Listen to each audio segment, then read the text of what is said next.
안녕하세요. 바른투자 커뮤니티 주식부장 양성소 멘토를 맡고 있는 이발소통입니다.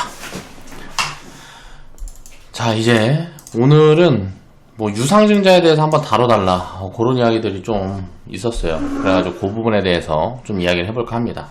일단 우리가 유상증자에 대해서 이해를 하려고 그러면 어떤 부분들을 이해를 해야 되는지 그 부분에 대한 이야기를 좀 해볼 거고요. 유상증자가 대부분 다 악재라고 이야기하는 사람들이 많아요. 근데 이거는 악재가 아니에요. 자본시장에서 당연한 겁니다. 기업들로 자금이 융통이 돼야 이제 뭐 직원들도 이제 혜택을 보는 거고요. 기업도 더 성장을 할 수 있는, 장기적으로 더 성장을 할 수 있는 그런 모멘텀들을 가지고 또 자금을 또 돈을 많이 안 들이고 확보를 할 수 있는 그런 혜택이 있는 거죠. 기업의 혜택이 있기 때문에 증시라는 게 운영이 되는 거고, 자, 기업들이 그렇게 돈을 벌어서 그 기업의 성과를 나눠 가질 수 있는 게 주주의 권리예요. 자, 그런 것들을 이해를 해야 된다는 거죠. 2020년 11월 23일 이제 월요일날 이제 제작을 한 영상이고요. 바른투자 커뮤니티 370화 유상증자에 대해서 이제 이야기를 해볼까 합니다. 주식시장이라는 거에 대해서 먼저 이야기를 해야 돼요. 주식시장은 뭐예요? 무슨 통로죠 이게? IPO를 왜 할까요? 기업이 IPO를 하는 이유는 뭐예요? 기업이 IPO를 하는 이유는 자금을 확보하기 위해서죠. 투자자금. 쉽게 말하면 투자자금을 증시라는 게 있음으로 인해서 여러 사람들한테 이제 기업에 대해서 이제 홍보를 하고 그런 자료를 가지고 건전하게 자금을 확보를 하기 위해서 IPO 시장이 있는 거라고 생각을 하면 돼요. 이 IPO를 해서 이제 주식시장에, 증시에 상장을 합니다. 그래서 이 기업이 살아남아서 계속 성장을 하게 되면 어떤 혜택이 있을까요? 이 기업이 계속 성장을 하게 되면 일단 뭐 주주들은 기업이 이렇게 성장을 하게 되면 그 성장한 이제 성과를 나눠 가질 수가 있죠.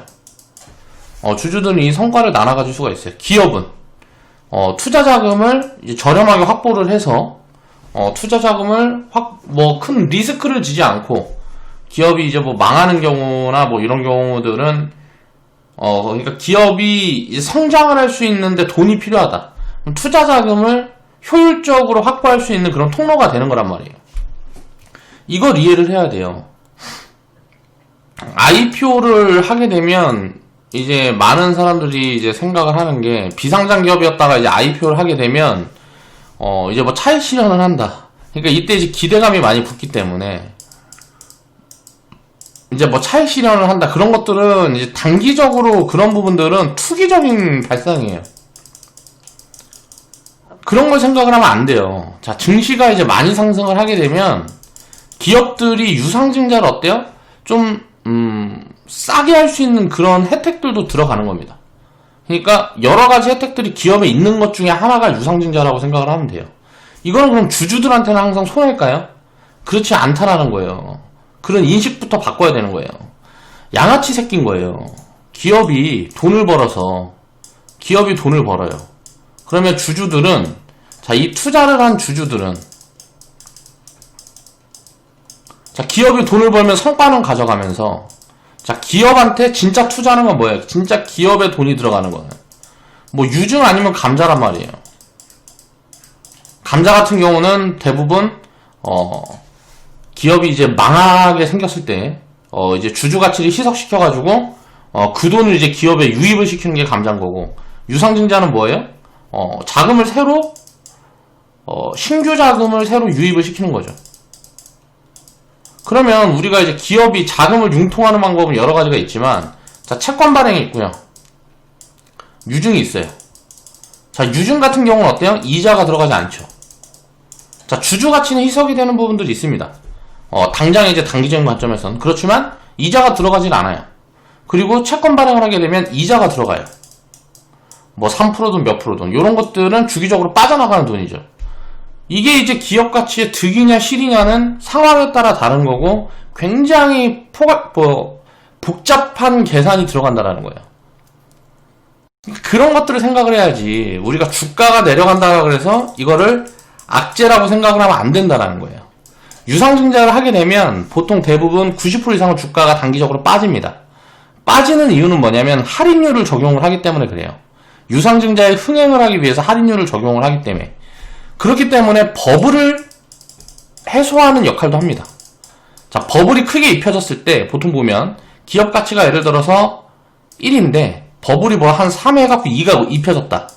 그럼 보통 보면 대주주가 이제 주식을 팔아가지고 뭐 이제 센티를 악화시켜갖고 버블을 해소하는 경우들도 있고, 공매도가 작용을 하는 경우도 있고, 유상증자를 하는 경우도 있고 그래요. 근데 이런 것들이 꼭 안 좋은 걸까요? 이 버블이라는 게 끝까지 이제 막 확장이 되면 어떻게 될까요? 자, 가치는 1인데 예를 들어서 버블이 입혀져서 이게 3이 되고 이게 6이 되고 이게 9가 되고 10이 되면 어떻게 될까요? 결국은 가치까지 내려오는 거예요. 어디에서 내려올지를 모르는 거예요. 그러면은 이게 1까지 내려왔을 때 어때요? 점점점 많은 자금들이 들어가죠. 점점점 많은 자금들이 들어가는 거예요. 그러면은 그 많은 자금들이 이게 뭐 10이고 20이고 100이고까지 올라가갖고 1이 되면 어떻게 될까요? 버블이라는 게 확장이 확장이 계속 되면서 버블이 확장이 된 다음에 나중에 무너지게 되면 피해자들이 그만큼 많이 나오는 거예요. 자, 기업 가치를 보고 이제 투자를 하는 경우가 아니고 버블의 투기적인 관점으로 접근을 해가지고 폭탄이 터지게 되면 엄청난 후유증을 앓게 된단 말이에요. 그러면 이 많은 사람 점점 버블이 확장이 되면 확장이 될수록 많은 사람들이 어떻게 돼요? 피해자가 양성이 되게 되고, 그렇게 되면은 사람들이 센티멘탈이 어때요? 야, 주식 투자는 내가 실패했던 기억이 있기 때문에 많은 사람들한테 안 좋은 것만 자꾸 이야기를 해요. 자, 기업이 유상증자를 하면 사기꾼 소리를 들어요. 주식 투자자들한테는 사기꾼, 나쁜 놈, 양아치 새끼들이에요. 이런 말 하는 사람들은. 개뿔도 모르면서 떠드는 사람들도 있고 투기꾼들이란 말이에요. 다. 투자자들은 이렇게 생각하면 안 됩니다. 투기꾼들이랑 이렇게 이야기를 하는 거예요. 이런 애들은 다 뒤져야 돼요. 그냥 뭐 유상증자에서 망한 거야? 기업의 가치를 보고 투자를 하는 게 아니잖아요. 단기적인 시세 차익을 원하는 거지. 그렇게 접근을 하면 주식시장은 득보다 실이 많겠죠. 투기꾼들만 넘쳐나면 주식시장은 좋은 이제 긍정적인 방향으로 경제를 가져갈 수가 없어요. 투자자들이 많아야지. 그런 투자자들의 관점에서 생각해보면 유상증자라는 거는 꼭 나쁜 것만이 아니라는 거예요. 이게 악재가 아니라는 거예요. 기업으로 자금이 유입되는 거니까. 그런 것들 우리가 생각을 하면서 바라봐야 된다는 거죠. 다만 이제 수익적인 측면에서는 이게 타이밍이라든가 이런 것들을 잡아갈 수 있는 부분들은 있어요. 그래서 오늘 이제 그 부분에 대해서 이야기를 할 거고, 유상증자를 하면은 기업이 나쁜 놈이다, 유상증자를 하는 기업이 나쁜 기업이다, 이렇게 생각하는 거는 정말 모르는 사람이거나 쓰레기들이에요. 그냥 그렇게 생각을 하시면 됩니다. 저는 그렇게 생각을 해요. 자, 유상증자라는 거는 기업에 결국은 도움이 되는 거예요. 유상증자를 하게 되면 채권 발행을 했을 때 이자를 안 줘도 되죠. 이거를 지급하지 않아도 돼요. 그렇기 때문에 기업에 어떻게 돼요? 기업의 자금 유동성에 도움이 되겠죠. 그리고 그걸로 인해서 투자를 해서 더 좋은 성과들을 만들어 나갈 수가 있단 말이에요. 그런 것들을 생각을 해야 돼요. 자, 예를 들어서 기업이, 자, 이 부분을 이제 뒤에서 이야기를 해보고, 자, 유상증자 발표가 나면 주가는 이제 단기적으로 이제 하락을 하는 경우들이 많아요. 자, 그렇지만 장기적인 관점에서는 70% 이상은 무조건 올라갑니다. 그러니까 주식시장은 항상 올라가요. 그러니까 이게 단기적으로 뭐 6개월에서 한 1년, 좀 짧게 보면 이제 뭐 한 3개월에서 1년 정도는 자, 유상증자는 이슈로 빠질 수 있어요. 그게 그럼 좋은 기회가 되는 거지. 그럴 때는 좋은 매수 기회가 되는 거예요. 유상증자도 목적을 가지고 유상증자를 받으려고 매수를 하는 경우들도 있어요. 진짜 투자를 좀 잘하고 이제 장기적인 관점에서 이제 보는 사람들은 그것만 해가지고도 수익을 많이 내는 사람들도 많이 있습니다. 자, 그런 관점에 대해서 이제 이야기를 해볼게요. 자, 시장이 안 좋게 되면 더 빠지게 되고요. 시장이 좋으면 덜 빠지는 거예요. 자, 하락 확률은 90% 이상입니다. 보통 이제 3, 4배정 유증을 하게 되면 호재로 반영을 하고, 일반 공모로 이제 유증을 하게 되면 악재로 받는데, 그건 이제 주가의 주주 가치의 희석에 대한 이야기를 하는데, 그런 부분들도 상황에 따라 다르다는 거예요. 오늘은 그 상황에 대한 이야기들을 해볼 거예요. 유상증자를 할 때 보통 이제 흥행을 위해서 유상증자를 하게 되면 뭔가 메리트를 줘야 되잖아요. 기업에 투자를 하는데 예를 들어 지금 현재 주가가 자 5만원인데 자 5만원에 유상증자를 한다 그러면 누가 참여를 안 하려고 그러겠죠. 지금 주식을 사면 되니까 참여를 안 하려고 그런단 말이에요. 그러니까 여기다 할인율을 적용해요. 할인율을 뭐 10% 적용하는 경우도 20% 적용하는 경우도 있고 30% 적용하는 경우도 있고 그래요. 그래서 기업이 보통 보면 할인율을 적게 적용하면 보통 이제 대주주가 이제 많이 참여를 한다라든가 뭐 이런 경우들이 많아요. 그러니까 이런 것들은 조금 체크를 해볼 수가 있는데 이것들도 통계로 정리를 해놓게 되면 도움이 될 거예요. 이제 확률적인 관점을 집어내는 데 있어서. 그렇지만 그런 부분들은 굉장히 좀 복잡하고 굉장히 방대한 데이터를 요구하기 때문에 저는 요건 중요한 부분이 아니라고 생각을 해서 그런 데이터를 제가 통계적으로 정리해 놓은 부분들은 없어요. 그냥 이해만 하면 되는 거예요. 현재 주가보다 낮은 가격에 유상증자를 할 때는 보통 보면 이제 신주를 발행을 하기 때문에 그런 부분들 때문에 주가가 90% 이상은 단기적으로 빠지는 거예요. 다만 이거는 장기적인 업황이 살아있고 장기적으로 성장한 기업이라 그러면 좋은 매수 타이밍이 되는 거예요. 가지고 있는 사람들은 무조건 손해지 않냐. 그냥 유상증자 받으면 돼요. 받아서 장기적으로 보유하면 되는 거예요. 단기적인 변동성을 생각하지 않는다 그러면 이거는 호재 요인이 더 많다라는 거예요. 유상증자를 하는 경우에는 보통 운영자금을 위한 유상증자를 하는 경우가 있어요. 이럴 때는 하락이 굉장히 크게 나오는 경우가 많아요. 업황이 안 좋거나 기업에 문제가 있을 때 하는 경우. 요럴 때는 그러니까 기업의 내용에 따라서 이게 호재 악재가 갈린다는 거죠. 보통 이제 업황이 안 좋거나 기업이 유동성 위기에 있을 때 이제 뭐 부채가 많거나 부채가 많아서 이제 운영자금으로 이제 부채를 줄이거나 뭐 등등등 이런 것들을 하게 될 때는 이거는 굉장히 좀 큰 악재 요인이 될 수도 있어요. 주가가 굉장히 많이 빠질 수도 있습니다. 그런 부분들은 이제 리스크라고 보는 게 맞는 것 같고요. 이제 캐파 증설을 위한 유상증자 같은 경우는 이거는 리스크 요인이라고 보기가 어렵습니다. 그러니까 시설 투자 자금으로 많이 들어가는 유상증자 같은 경우는 이거는 장기적인 성장을 위해서 하는 유상증자이기 때문에 CEO가 이 자금을 뭐 이상하게 운용한다라든가 횡령이라든가 뭐 요런 게 아니라 그러면 거의 대부분 장기적으로는 올라가는 확률이 훨씬 높아요. 단기적으로는 무조건 빠지지만 거의 빠지지만 장기적으로는 많이 올라갈 가능성이 높다. 그렇기 때문에 우리가 포인트를 보고 투자의 관점으로 봤을 때는 자, 시설 투자가 많이 들어가는 이런 유상증자를 노리는 거예요. 이런 것들은 좋은 매수 포지션이 됩니다. 업황이 좋은 경우, 또 수주가 담보되어 있는 경우. 예를 들어서 이런 경우들이 많아요. 어떤 경우들이 많냐면, 자, 이런 경우를 이제 예를 들어 보면, 지금 이제 기업이 뭐 1,000억이에요. 지금 공장을 갖고 있는 게 뭐 1공장을 갖고 있는데 이게 1,000억이야. 근데 수주가 2,000억이 들어왔어. 자, 공장을 2개를 늘려서 3공장까지 늘리고 싶은데 자금이 지금 좀 부족해. 그러면 이걸 이제 유증을 하는 거예요. 그래서 요거를 생산을 해서 납품을 하게 되면 어떻게 돼요? 전체적인 캐파가 확장이 되잖아요. 기업이 벌어들이는 돈도 늘어나고 영업이익도 늘어난단 말이에요. 자, 이런 것들이 이제 반영이 되기 시작하면 주가는 많이 올라가는 거예요. 이거를 예를 들어서 처음에 1년은 이렇게 공장을 짓는데 예를 들어서 요걸 짓는데 뭐 500억이 필요하다.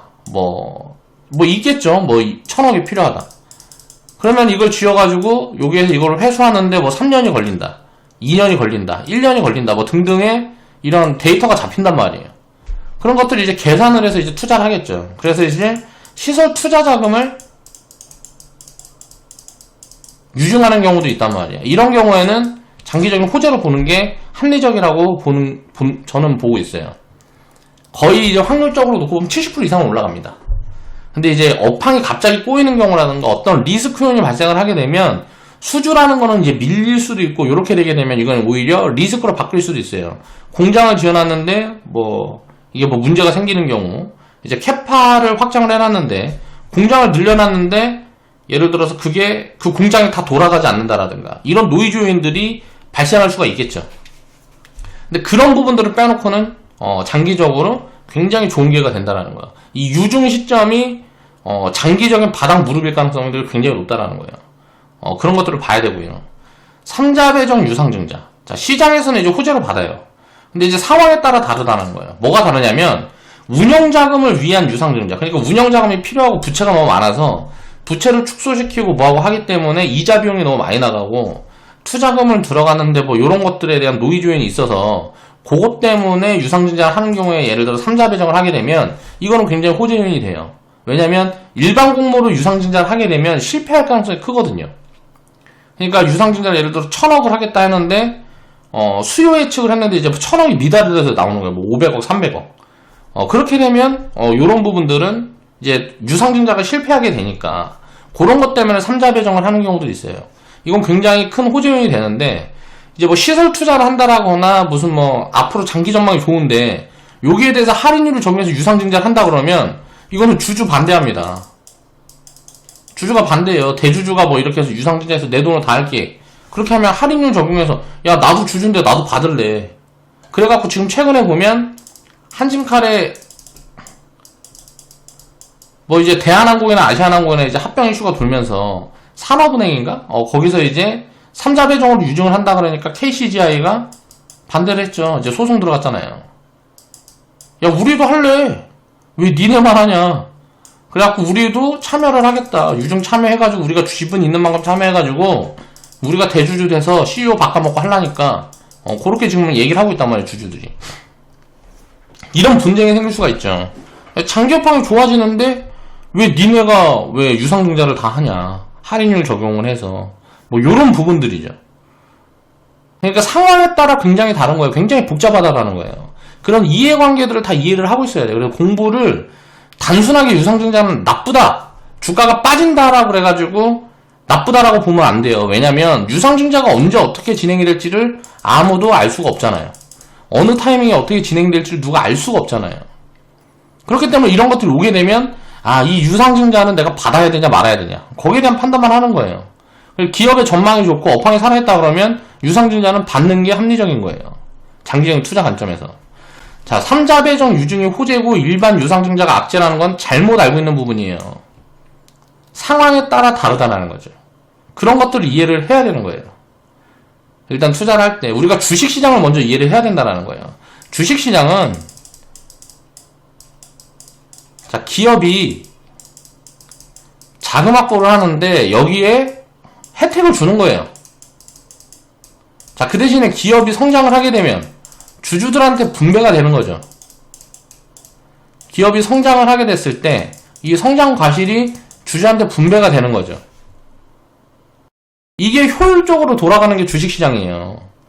근데 기업에서 자금 확보를 한다 그러면 욕을 하면 되겠어요? 안 되겠어요? 안 되잖아요. 주주 입장에서 그건 잘못된 거예요. 그러니까 많은 일반 투자자들은 금융인식이 개똥이라서 그딴 것도 이해를 못하고 있는 거죠. 저는 가끔 유상증자 한다 그래서 기업을 욕하고 CEO를 욕하고 막 하는 사람들 보면 진짜 거지 같아요.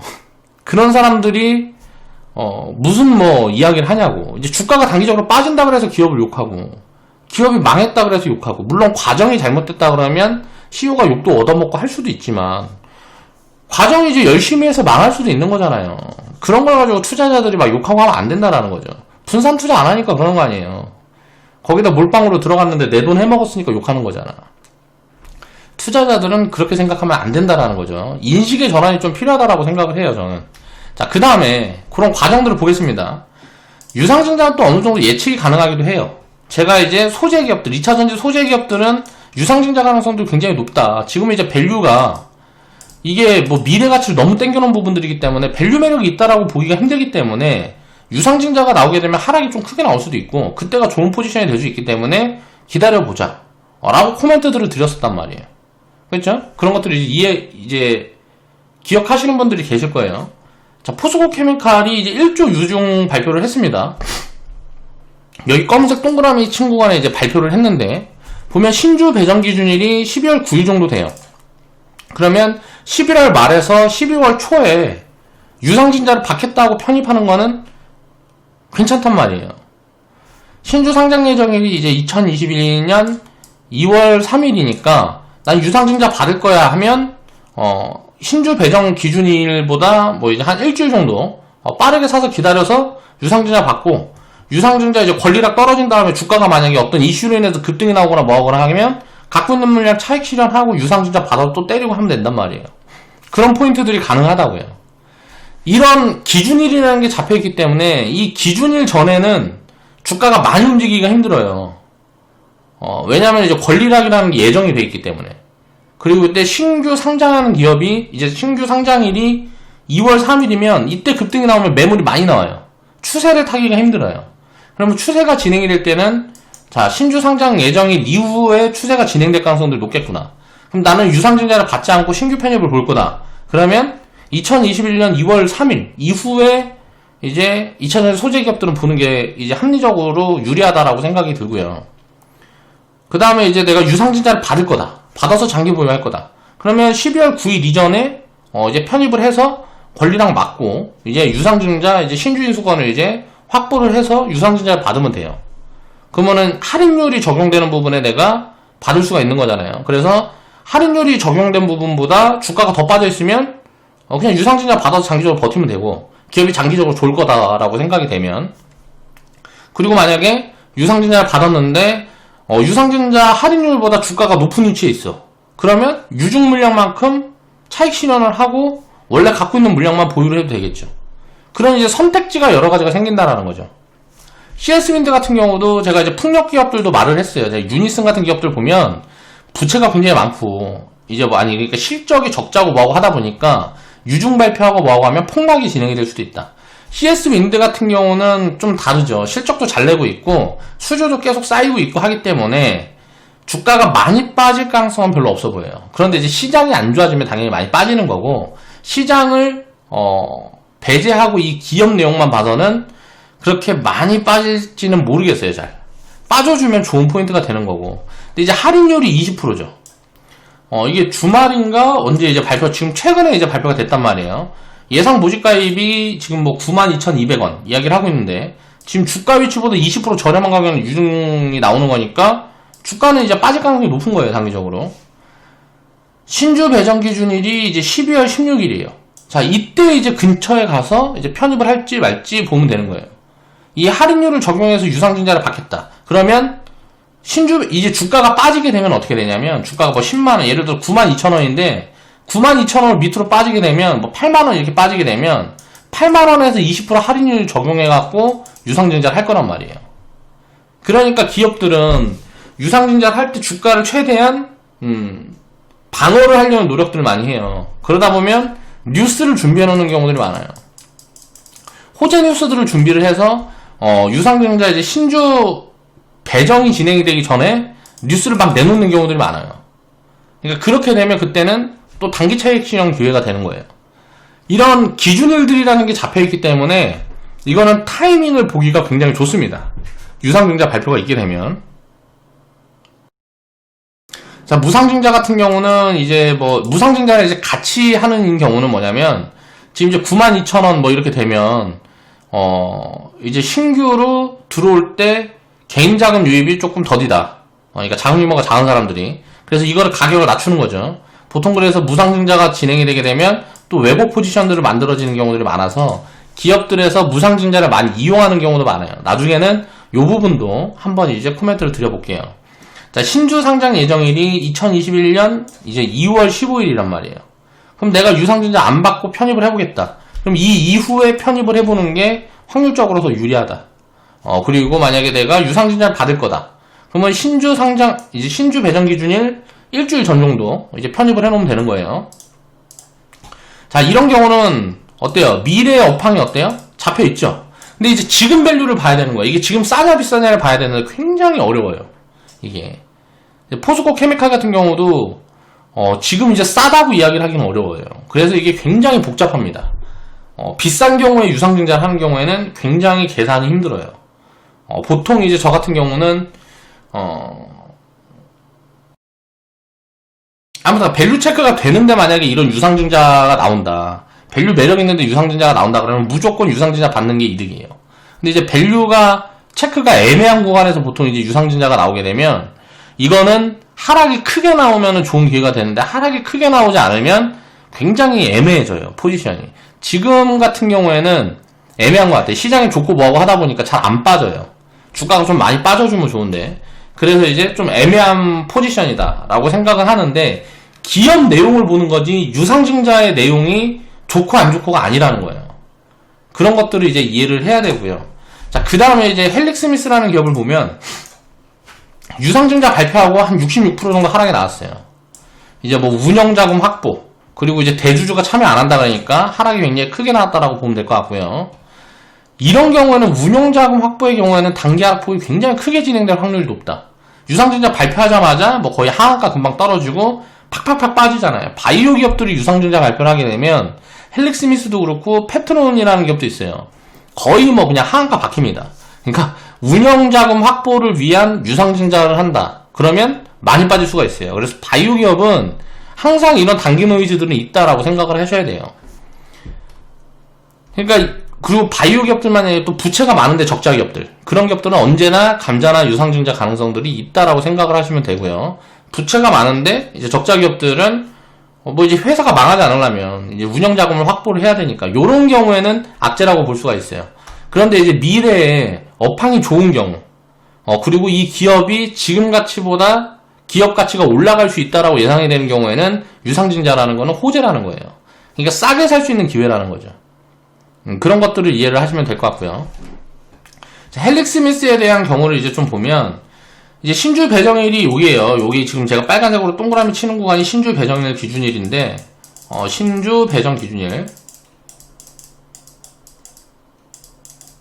자, 이제 보면, 이런 운영자금 확보에 대한 이런 그런 것들이 있어, 노이즈 요인들이 있어도, 보통 이제 바이오 기업들도, 자, 이 일주일 전에 예를 들어서 편입 사인을 내는 겁니다. 편입 사인을 내는 게 아니고 편입을 해보는 거예요.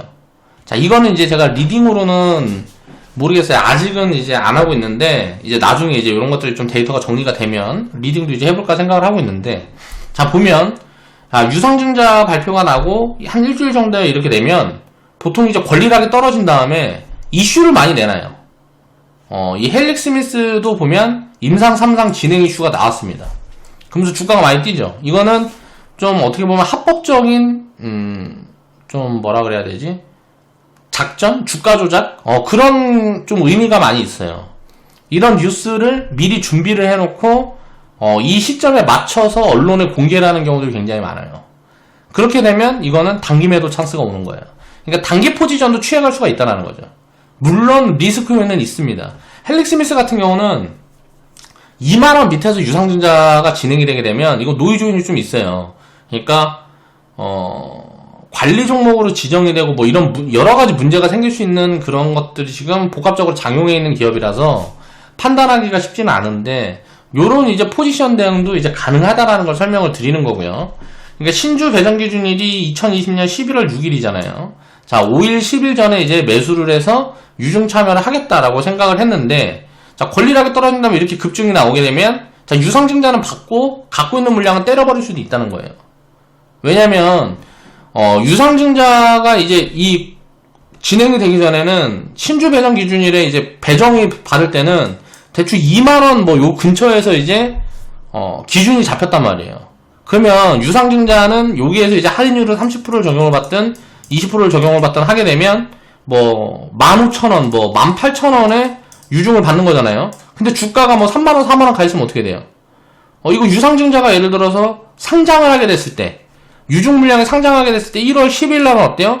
지금 주가 위치가 15,000원 18,000원보다 높은 구간에 있으면 단기 매물이 거의 뭐 확실하게 나올 수 있거든요. 그러니까 이런 것들이 이제 오버행 이슈로 작용을 할 수가 있는 거예요. 그러면 요런 이슈가 붙어서 급등이 나오면 이거는 좋은 매도 찬스가 되는 거예요. 왜? 확률적으로 내려갈 확률이 굉장히 높은 거죠.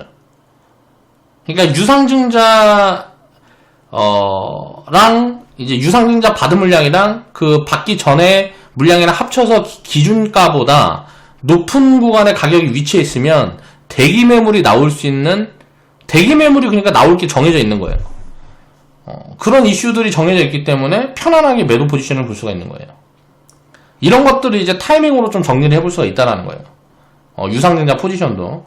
그래서 신주 배정 기준일보다 주가 위치가 높으면 단기 매물 출회가 당연히 나오겠죠. IPO 때 이제 상장을 딱 하면 상장했을 때 무슨 뭐 따상이니 어쩌니 막 하잖아요. 그때 보면 그때가 거의 대부분 고점이잖아요.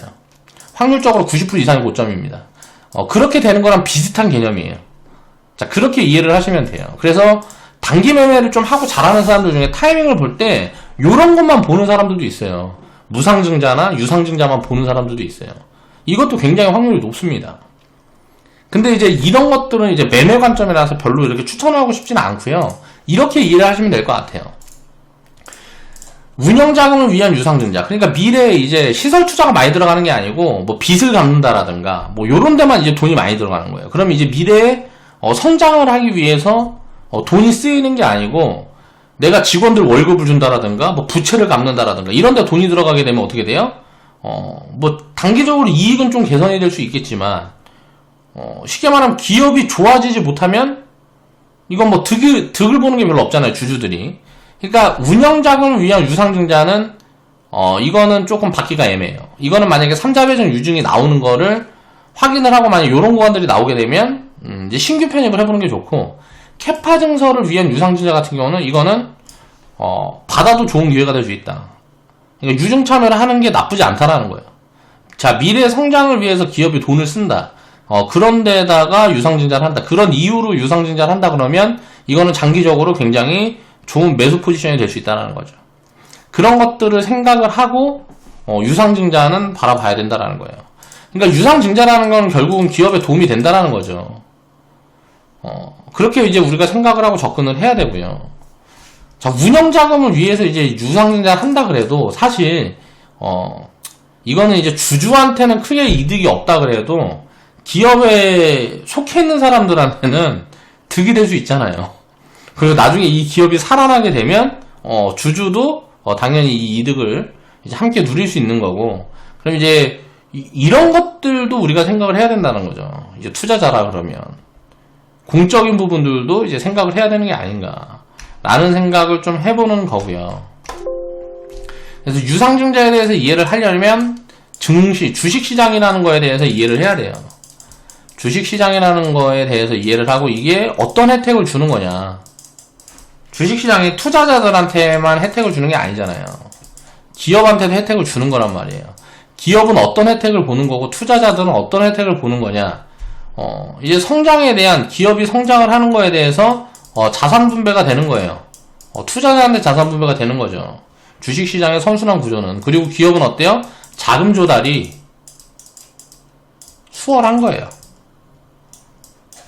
그렇게 되면 자금 조달이 수월하다 보니까 어때요? 여러 가지 도전을 할 수 있게 되고, 그렇기 때문에 혁신기업들이 많이 나올 수 있는 거고, 주식시장이 활성화되면 이런 좋은 것들이 있단 말이에요. 거기에서 유상증자라든가 IPO 같은 경우는 주가가 빠지고 오르고를 보는 게 아니고요. 굉장히 긍정적인 제도입니다.